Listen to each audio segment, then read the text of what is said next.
this meeting. And thank you very much to the facilitators and the people who have made this particular work. Is it a workshop or a dialogue? Yeah, thank you so much. Dialogue. In fact, we are in the moment of dialogue in this country. I think this is the right household word. Having been late and I don't know much that has been said, I'm only encouraged and given confidence that my colleagues have been with you in the morning. Those who have been in the Senate, they've been in the National Assembly and now in the Executive, and those who are from the National Assembly, I think they have shared with you much. So it makes my work easier this afternoon. In the interest of time, I know sometimes you would like to know more about the person talking, but I think you have read a lot about me or her. Disability issue has been part and parcel of my engagement in every public fora to make it possible that in our country and in Africa, the voice of those of us in society, because of one way or another, has been limited in their participation. One, that we want to make it known that we are part of the society, and all the rights enjoyed is also our rights. And because I have I've had, and by God's will, because I'm a believer, I know there are people who don't want to engage the name of God, but I am a believer. I am convinced that there is a supreme authority that controls the universe. I feel that any opportunity that I have is not to serve myself, but to serve humanity. And more so, those of us who are disadvantaged by what you can call bureaucratic discrimination or disentitlement, which is a silent policy running some societies where they renegade the rights of certain individuals in society, and they are viewed not to belong to a category that enjoys the every rights that every member of our citizenry should enjoy. I remember when I wrote my examination in Standard 7 those days, and I passed very well. Because of my disability, I had stayed for longer than longer than others who were born with me at the same time, because disability retarded my progress. So I went to school, started class 1 at the age of 20. And I wrote my Standard 7 class when I was 27. Can you imagine? And I had to go to secondary school, I got to go to university, and I got to go meet like any other person, but leave that. What happened is that my own relative approached me when I had performed very well. Can you imagine? I had an A in English, I had an A in mathematics, I had a B plus in general paper. In total, we were fighting for 36 marks. So I had 34 out of 36. Now, when I came and the results came in, this gentleman came and saw me and said, Jackson, what the hell in hell you're looking for up there? That is it, it's enough for you. You need to check for opportunities in being a cobbler. I have no problem in being a cobbler. But there is a problem when it is given to you with an attitude that you belong to the ground where you need to wipe people's feet and make their people's shoes. Anyway, I created a humor out of it, and I said, gentlemen, you know the difference between me and you is how we look at life. You have been up there for a long time, so much that you are bending down, looking at life downward. But I want to tell you, I've been down here for a long time, that I now am looking up to go up. So we may meet with you when you're coming. And I was encouraged. One of my mentors told me, once you have fallen down, don't go below. Don't go below. The only option is to go up. So my friends, we have no other option to go down. We've been there for long. It's our choice now to go up. And I encourage each one of you that the environment is good for us. I want to address this dialogue from a legislator's position and opportunities. And before I read a statement from Kediba, which I belong, it's a caucus in Parliament, in both houses. We are a bicameral Parliament. We have the Senate and the National Assembly, and all the bills are shared in a very symbiotic way. And therefore, when we say we have Kediba, it represents both houses. But I want to mention to you, over the few years ago, after the declaration of Universal Declaration of Human Rights, under the late, great, powerful woman, Eleanor Roosevelt, the discussion that came later, among the people who benefited on and from these rights are persons living with disabilities, whichever way you like to describe it. I have no offense. When anyone calls me by any name, I have no offense. My late mother used to sing a song when she's drunk, coming home.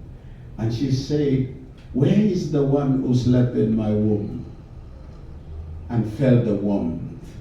Where is the one who moves by crawling on the ground, yet he has a sharp eye?"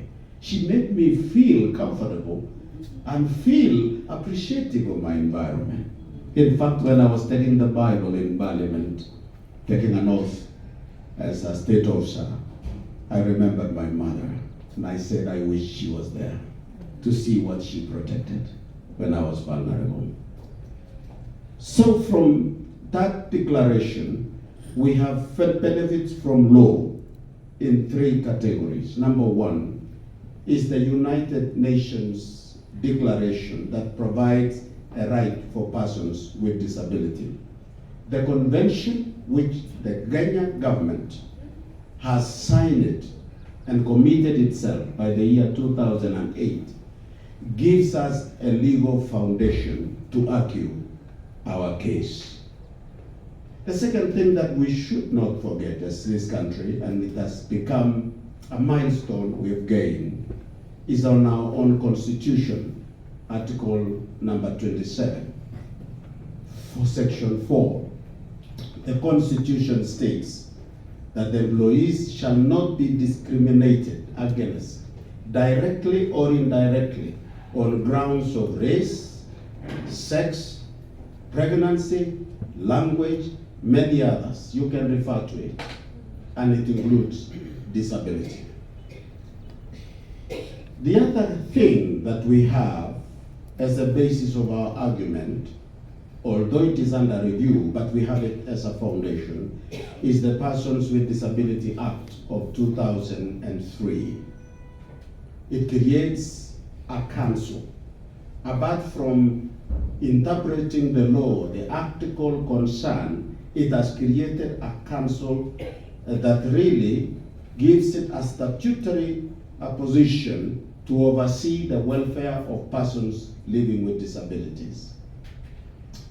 Over the years, as we tried to implement this particular act, it lacked capacity in terms of administration. The applicability of all the rights of persons with disability is impeded by administrative gaps, which limits its ability to translate the demands of our people and make them access both in public and in private sector.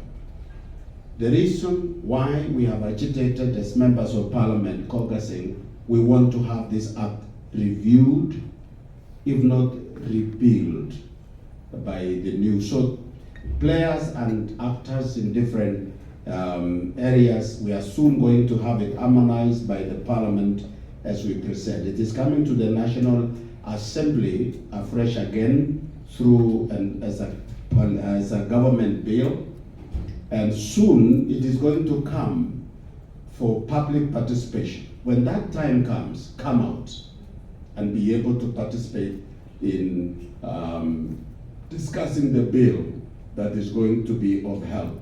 We look forward that before the end of next year, we should have been through with this law enough to enact it and create the benefits for our people. Finally, is the caucus, which is pushing for the disability-related agenda in Parliament, through which we have Honorable Wanyonyi, the Member of Parliament of Westlands, being the current chair. I am his vice chair, whom I am representing him in this forum today. Now, through this, you in various sectors, you can have your voices heard in Parliament and in the processes that is required in lawmaking, whether in the main law or policy or regulations, including what you are hearing about the insensitive operations and implementation of regulations by Kenya Revenue Authority. We are going to be your effective voice, and I think some of you have heard, I have deliberately provoked the market. I took time to challenge the airline. We had one that was discriminating against persons with disability. So one afternoon, I took a flight from Eldoret to Nairobi. When I was coming out of the flight, they didn't have a lift-on chair to assist me come down. And they said, we usually don't offer services for people like you. Can you imagine such a statement? I've never been mad. I'm a Christian leader, and that day I showed the other side of anger. And I told them I'm not getting out of this plane until I get a proper explanation from the managing director. And I got him. And he said, we are surprised you got into our plane. We usually don't serve people like you. And I said, then I had chance, I was getting food. That was food for me. And I turned the whole thing into a national conversation. To cut the story short, finally, we had to report it to the police in the airport, later on just reported to the Parliament, and we had the combination of two committees discussed it. We pulled the Kenya Airports Authority, that concerned airline, and so on. So the others heard about it, and I was given a free ticket for some time. Although I told them, then they wanted to ask if I was ready to have to request for to demand for a compensation. I said, you cannot compensate me. I don't have a lot of money, but I got enough money. What I need is a change of policy by all the sectors and the players. We are yet to push this to its level. We are not yet there. But the only thing, friends, that can help us is to create a legal framework that gives us an environment our demands can be appreciated. And we are going to work with you. And I want to, Kadiba, therefore, which is a caucusing body, has some few steps they are taking, and allow me to read them in conclusion. I don't intend to take my time because but I will, with your permission, Director, I will take a few questions later. But let me give you a statement from Kadiba. As Kadiba leadership, I commit now to work with our team, both in Parliament, in Senate, and in the National Assembly, to adopt a new legislation for persons with disabilities and ensure that it is consistent with the international standards. So number one is about standards, accessibility, and that you can access anywhere in this country in terms of infrastructure, whether it belongs to the private sector or the public sector. So long as it is accepting people to go there, I want to tell you the next 5 years, I have no other business but to champion for the standards to the required demands by law. Second, it is very important to know that we should be very committed and pay the price. We should not relent. No one is really fighting for you. Fight for yourself. Let your voices be heard. You have a friend in Parliament, and we have a responsive government. We have also responsive leadership in the House, both the leaders of minority and majority in the House. I want to tell you, we have the support. We have also the support of all our speakers. They are still led and guided by moral responsibility. The other thing that we, as members of Kediba, under a program called Walemavu Tusikike, we are going to lead this project loud and louder. We may not solicit for funds, but we will do the advocacy from the platform of Parliament.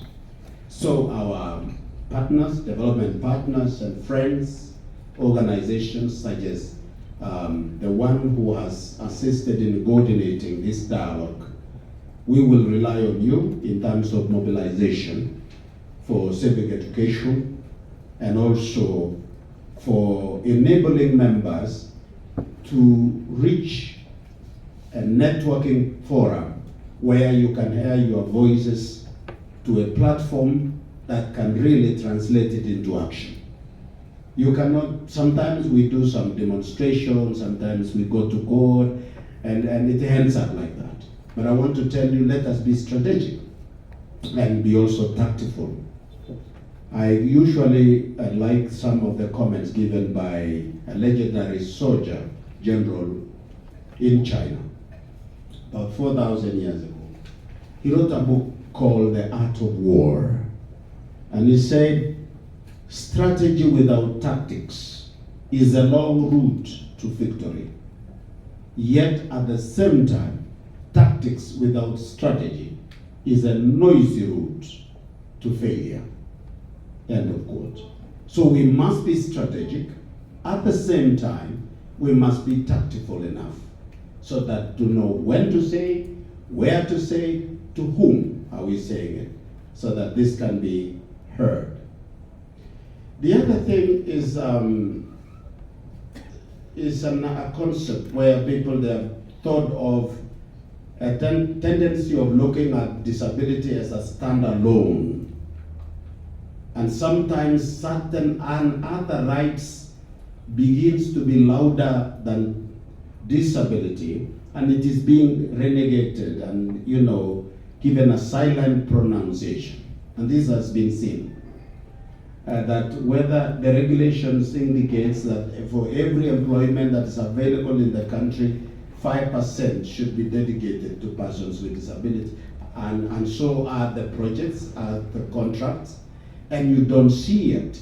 Why? Because it is being taken advantage alone and isolated from the others. And if it is lumped together, then it becomes swallowed and it is not even heard.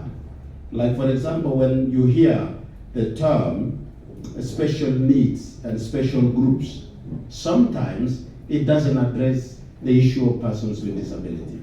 It is addressing either the rights of women and other rights, but they don't mention specifically persons with disability. I wish to tell you, we are going to make that louder and we will change that. And together we will. We need your support. We also are encouraging, as leaders from Parliament, the very opportunity of cooperation, collaboration with all the actors in the field, stakeholders. Let us work together.